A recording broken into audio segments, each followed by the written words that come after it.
Roger Rabbit and Eddie Valiant. Two would-be convicts evading the law in a segregated world of living cartoons. Such is the premise of Who Framed Roger Rabbit.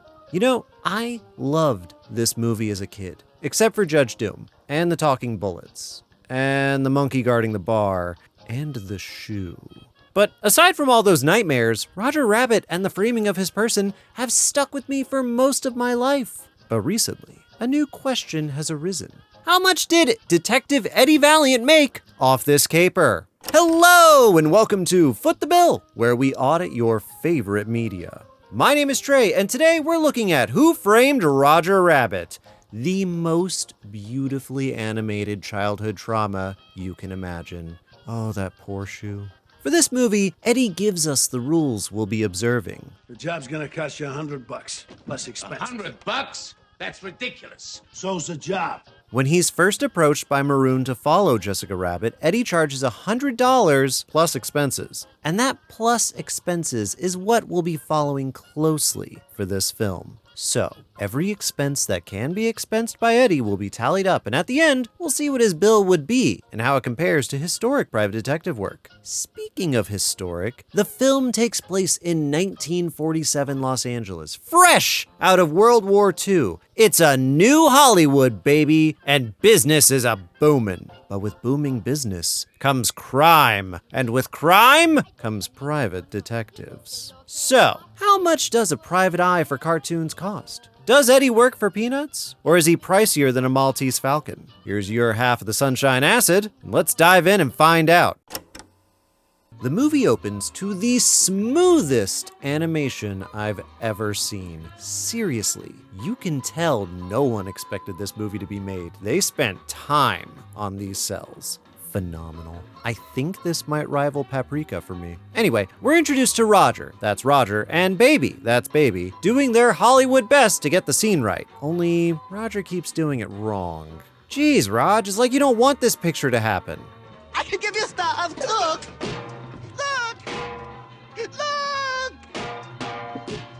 Who Framed Roger Rabbit almost didn't happen several times. And not just because Roger is terrible to work with. Originally planned to have a budget of $50 million and starring Paul Reubens as our titular Roger, the movie would have been the most expensive animated feature at the time. Disney ultimately lowered the budget to $30 million, still the most expensive animated film ever produced, and brought in Steven Spielberg and Robert Zemeckis to handle the operation. Long shoots and production overhead pushed that budget right back up to $58,166,000. Thanks, Dizzy D. Roger has been stressed at work, probably due to a suspicion of infidelity. R.K. Maroon, that's Maroon, owner of Maroon Cartoon Studios, hires one private detective, Eddie Valiant, that's Eddie, to tail Roger's wife and suss out the situation. Eddie agrees to the job under two conditions. One, Maroon pays him $100 plus expenses, and two, he doesn't have to enter Toontown. Maroon begrudgingly agrees, handing Eddie a check for $50. Half now, half when the job is done, plus extras. Eddie zips home to avoid some bills and pays a visit to his favorite dame, Dolores, that's Dolores, who operates the bar across from Eddie's office. That's healthy, probably. Eddie badgers Dolores to borrow her camera, which hasn't seen much use since they took a vacation together with Eddie's brother Teddy. Eddie makes his way to the Spicy Tune venue, Newgrounds.com. Nope, wait, the Ink and Paint Club, haha, to get his eyes on Jessica Rabbit. And oh, eyes he gets. Jessica,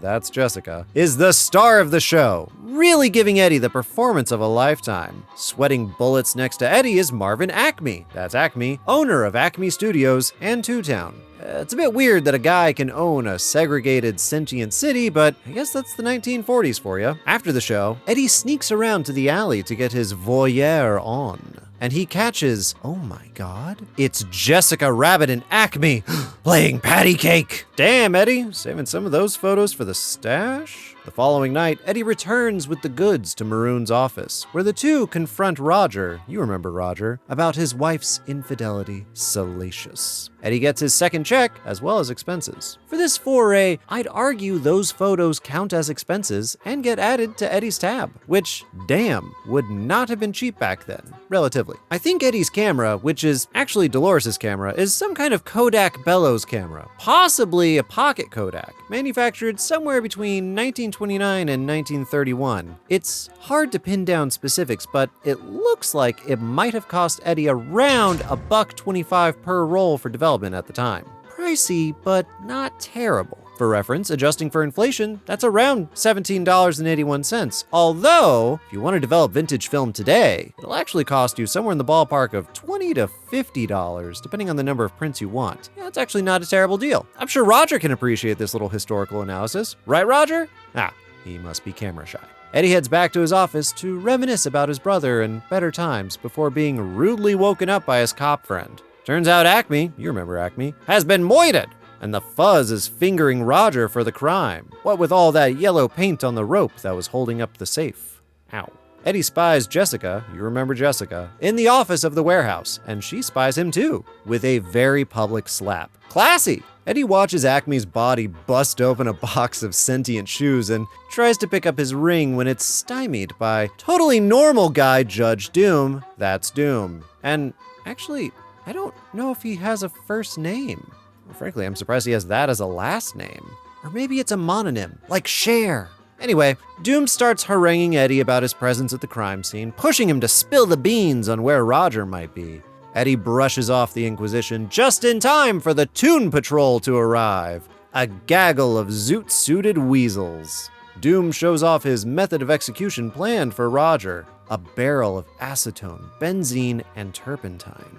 He shows it off so well, he executes a sentient shoe, voiced by Nancy Cartwright. That's right, that Nancy Cartwright, the voice of Bart Simpson and dozens of other roles. Traumatizing! Ay, caramba! Anyway, the shoe dies and Eddie heads back to his office to find Baby, you remember Baby, offering to pay money to find Roger. Baby thinks this is all a conspiracy to destroy Acme's will, which purportedly would have relinquished the ownership of Toontown to the Toons. Again, I'm not sure how a single person can own a city and then that city becomes ownership of a collective. Is it a Soviet? Is Toontown a Soviet? Does Toontown pay property taxes? Do Toons earn royalties? Do they all work for peanuts? So many questions. Eddie decides to let Baby down gently and declines the job, but his curiosity gets the better of him at his desk. Turns out, yeah, Acme did have a will on him that night.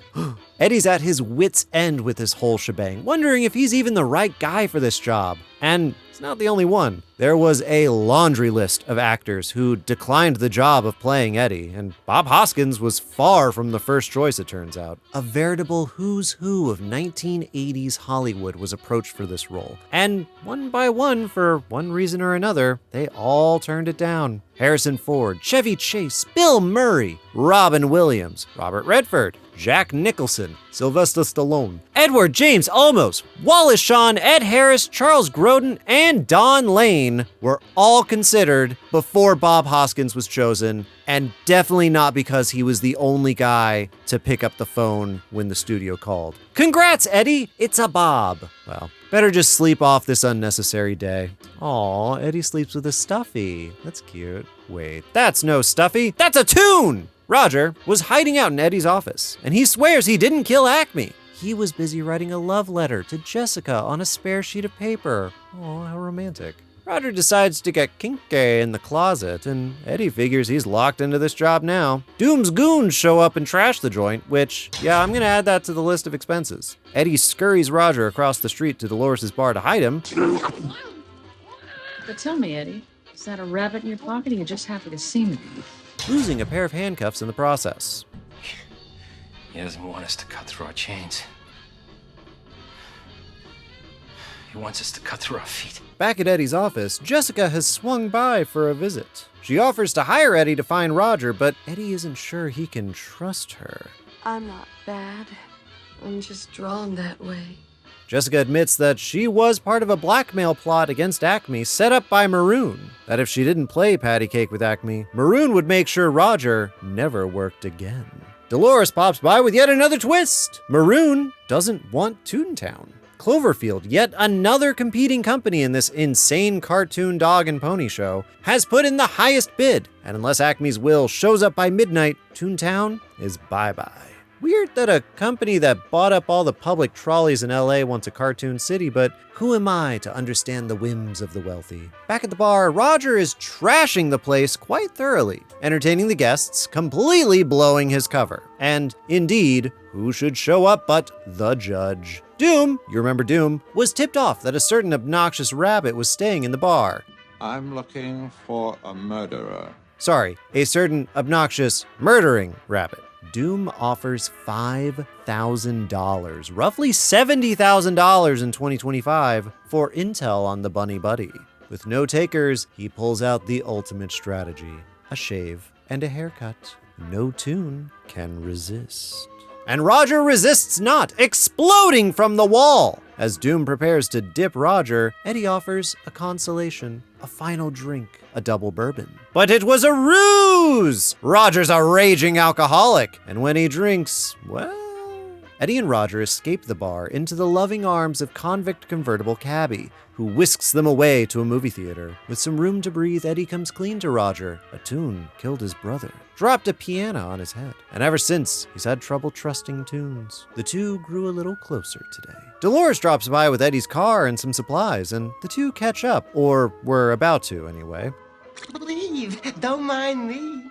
A newsie in the background gives Eddie his link between Maroon and Cloverleaf. Maroon just sold his entire studio to Cloverleaf. Eddie and Roger speed over to Maroon's office, where Eddie intends to confront him. Maroon is surprised to see Eddie, but asks if he has Acme's will. Eddie plays it cool, suggesting his going rate needs an increase. Now, you may be wondering why Maroon would ask Eddie about the will if they hadn't spoken since Eddie's spy job was finished. Well, looking back at one of the draft scripts reveals several scenes that never found their way into the finished film. Key among them, an ongoing working relationship between Eddie and Maroon, our linchpin to expensing Eddie's ongoing operation. Between Eddie dropping off Roger at the bar to Eddie's shower and impromptu rendezvous with Jessica, the script has a series of events taking place. You see, originally, Eddie follows Maroon to lunch with Bugs Bunny, where Eddie casually drops a photo of Acme's will on the table. Interior, Valiant. I just thought I'd drop by and show you a photograph. Maroon.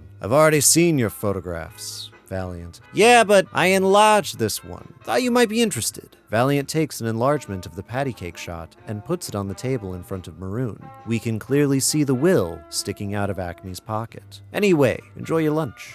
Valiant stands and departs, but his visit has done its trick. Maroon looks like he's seen a ghost. This rustles Maroon's jimmies, and he goes to make a few phone calls. Eddie then follows Maroon to Acme's funeral, where he spies Maroon and Jessica getting into a pretty intense argument. She kicks him in the balls, and the two depart separately. Eddie then heads back to Jessica's nightclub and starts snooping around her dressing room, where he finds the cover page for Acme's will stuffed behind a dresser. Unfortunately, he is caught by Doom and the Weasels, where he's dragged to Toontown to be interrogated and painted up like Porky Pig. Eddie is released and retreats to his apartment, where he washes up and then is confronted by Jessica as he gets out of the shower. After their little chat, Dolores calls Eddie and informs him that Maroon has been trying to call him to talk to him about the will and is willing to pay him to resolve this whole situation. Again, from the script, Dolores. I was hoping you'd be there. Maroon's called here about 4 times. He says he's got to talk to you tonight. He says he can help you. Eddie and Roger head over to Maroon's studio, as they do in the film, only this time it's to arrange a continuation of their deal from earlier. In Maroon's office, the plot thickens to a paste, gluing our odds and ends together. Valiant. You're not too good at this, are you, RK? Maroon. No, I'm not. I'm a cartoon maker, not a murderer. Well, everybody needs a hobby. No, you gotta understand, Valiant. I had nothing to do with Acme getting killed. I just wanted to sell my studio. But they wouldn't buy my property unless Acme would sell his, and he wouldn't. So I was gonna blackmail Acme with pictures of him and the rabbit's wife. Maroon wanted to sell his studio, but he was not able to unless Acme sold his as well. Seeing no other option, Maroon blackmailed Acme into selling, but did not know there was a will involved that would have left Toontown, which I guess is on Acme's land, to the Toons, thus making it not part of any major real estate deals. Maroon wanted to be paid, needed to remove Acme from the picture, but now recognizing the error of his ways is trying to keep the Toons safe from harm. All while a real estate company is trying to gain ownership of all public transport and 3 plots of land in the middle of Los Angeles. Caught up? Excellent, because someone just shot Maroon. Eddie spies Jessica Rabbit running off in the parking lot. She whacked Roger over the head with a frying pan and kidnapped him, and it looks like she's absconding to Toontown with her unconscious rabbit husband.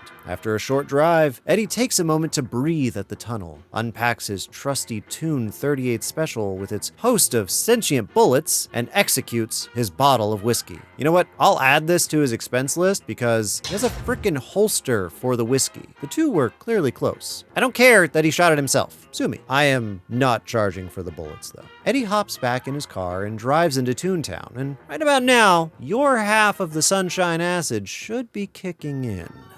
We can't stop here. This is bad country. This sequence might make some of you in the audience a little nauseous, and you're not alone. Bob Hoskins found these scenes the hardest to perform in since the majority of it was in front of a green screen. But man, oh, what animation. You can thank Richard Williams of Thief and the Cobbler fame for the astounding animation we're treated to throughout the film. You know, The Thief and the Cobbler might be one of the most ambitious animated films ever dreamed up, with over 30 years spent being produced. And sadly, Williams would pass away before it could be finished. But his legacy can still be seen in the phenomenal work done for Who Framed Roger Rabbit, something he almost didn't take part in at all. Williams was skeptical about the project, as he thought mashing animation with live action was ugly, but he did agree to direct the animation, so long as all the animation took place in London at his studio. It feels like every turn of this movie's production was almost a wreck. Speaking of wrecks, Eddie just wrecked his car into the back of Jessica's, which itself crashed into a truck carrying a load of Acme's overused gags.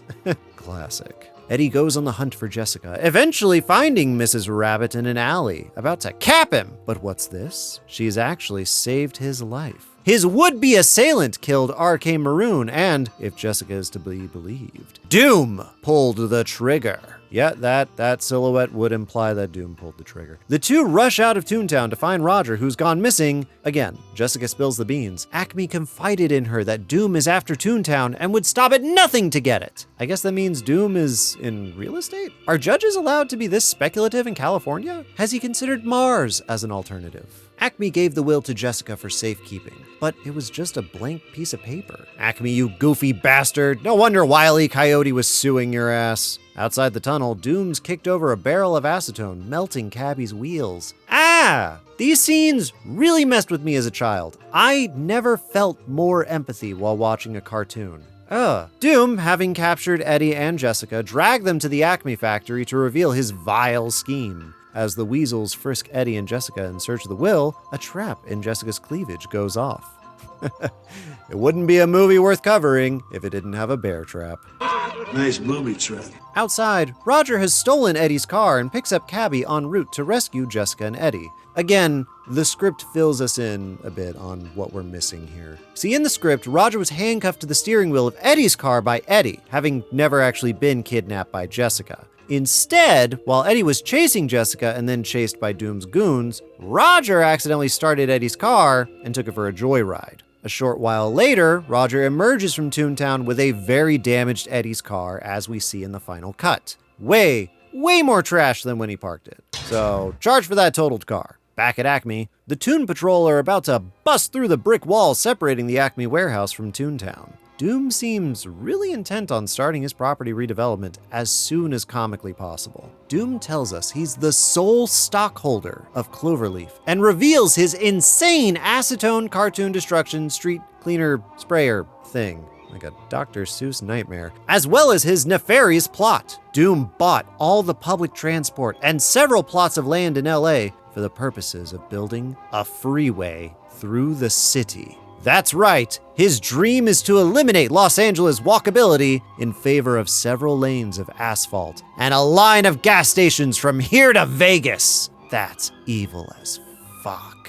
Oh my God, it's Roger Rabbit here to save the day. Oh, never mind. Nope. Oh, he finally got the stars right. Doom strings up Jessica and Roger, leaving Eddie to be guarded by a weasel, and starts up the absolutely insane vehicle of cartoonish death, though not before he has a pratfall that sends the weasels reeling with laughter. One of these days, you idiots are gonna laugh yourselves to death! Which gives Eddie an idea. You see, Eddie grew up in a circus, apparently, and used to do vaudeville as a kid. He casually bumps into the mobile bandstand and starts singing a jig for the weasels. The performance knocks them dead, sending them one by one to meet their Weasley maker. Actually, hang on. Does this actually kill the weasels? Or like, are the ghosts new toons? Is there a toon heaven?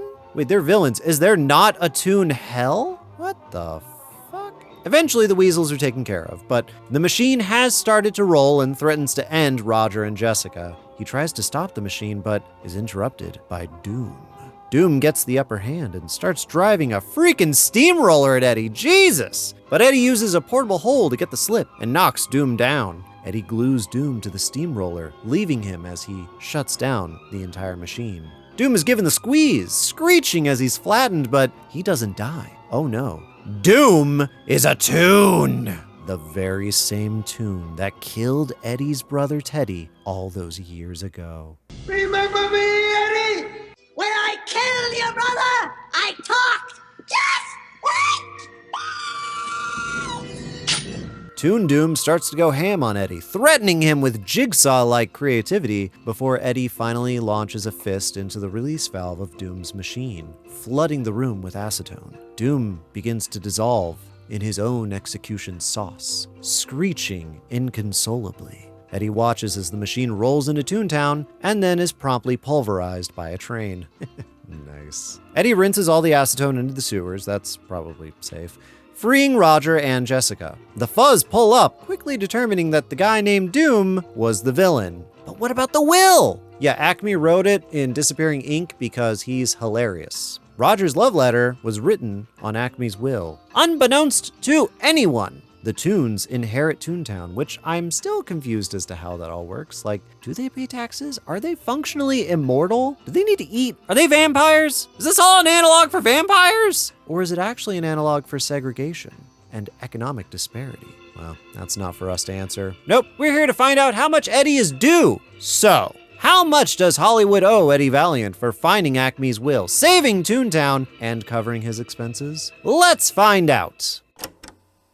In total, Eddie Valiant is due approximately $100 for a solid day's work, plus expenses totaling $466.95. Adjusting for inflation, that's approximately $6,651.86 generally. I say generally because goods inflate at different rates than services, and most of what we expensed here are services. So a closer number would be $17.81 in supplies for the photos. You're better off developing them at home. $39 for cleaning up the office, that's a day laborer's work. $35 for handcuffs, it's gone up a little bit. $21.02 for the bottle of whiskey, scary that that's cheaper than the handcuffs. $8,279.54 for repairs to his car, and around $1,000 for a day of work, which puts us at a more realistic $9,392.37. Okay, so who's paying? Well, Maroon is dead, and given the whole situation that went down, I expect a lawsuit could forfeit his holdings over to Acme's estate. Okay, perfect, cool. So now it looks like Acme didn't leave behind much of an estate, but he did leave behind Toontown. Yeah, I could see them footing this. Okay, so earlier it was stated that Toons get paid in peanuts. So Valiant is getting paid $466.95 in peanuts, which is approximately, wow, this was hard to find. Okay, so I located the price of a pint of peanuts in 1914 to be 5 cents. So let's inflate that up to 19 1947 prices, that's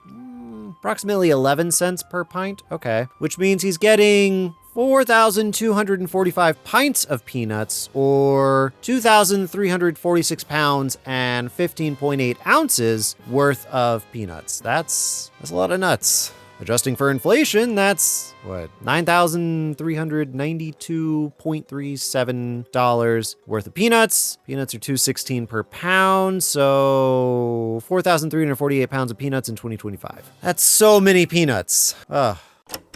But what do you think? Do you think Eddie deserves more? Less? Not nuts? Let us know down below. And happy April Fools all. Hope you enjoyed this venture. Last year we did Pirates of the Caribbean. This year, Who Framed Roger Rabbit. Next year, I don't know. Sure, we'll figure something out eventually. I want to give a huge shout out to my wife, Annalise, for editing this video and all of our videos. She does an amazing job making my jokes land and captioning them. She's great. I love her. Extra special shout out to our YouTube and Patreon members. You guys keep the lights on, literally. And we could not buy 10,000 pounds of peanuts without you. We really love making these videos. Keep an eye out for whatever's coming next. Squid Game? Squid Game, probably. That'll be this summer, right?